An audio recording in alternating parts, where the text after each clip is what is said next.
తగలబెట్టండి sir Niranjan గారు. कई में थोड़ा प्रॉब्लम शायद होगा, बट मेजॉरिटी ऑफ देम तो बहुत क्लोज है. रक्तपातम. He who holds the sword, he'll fight the sword.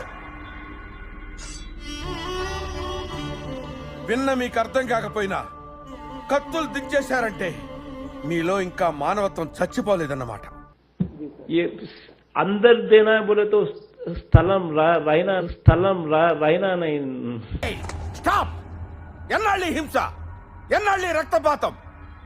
खुदा जब भी देता है दाचपेट जब होता है छफड़ होता है.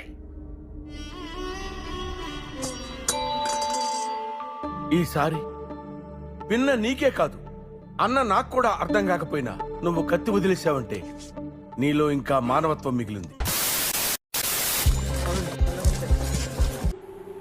ఇట అంబోతులా తిరుగుతున్నావే, మీ ఇంట్లో ఎవరు నిన్నేమనరా? ఒక 5 క్వశ్చన్లు అడుగుతాను. నాకు ఈ ఆఫర్స్ కూడా ఉన్నాయా? నువ్వెన్న యాంగిల్స్ చూపిస్తావు? ఇంతకు ముందు పాలనతో పోల్చుకుంటే జగనన్న పరిపాలనలో మీకు మీ కుటుంబానికి మంచి జరిగిందా? అవును కొట్టనా? కొట్టచ్చు, కొట్టాలి, రాళ్ళు కొట్టకూడదు. మన రాష్ట్రంలో ప్రతి ప్రాంతానికి, ప్రతి సామాజిక వర్గానికి, ప్రతి కుటుంబానికి గతంలో కంటే జగనన్న పాలనలో ఎక్కువ మంచి జరిగిందా? నేడు మన జగనన్న పాలనలో అమలు చేస్తున్న అనేక సంక్షేమ అభివృద్ధి పథకాలను భవిష్యత్తులో కూడా కొనసాగించాలని కోరుకుంటున్నారా? జగనన్న పాలనలో అమలవుతున్న ఈ సంక్షేమ పథకాలు భవిష్యత్తులో కూడా కొనసాగించడానికి మీరు జగనన్నపై నమ్మకం ఉంచి మద్దతిస్తారా?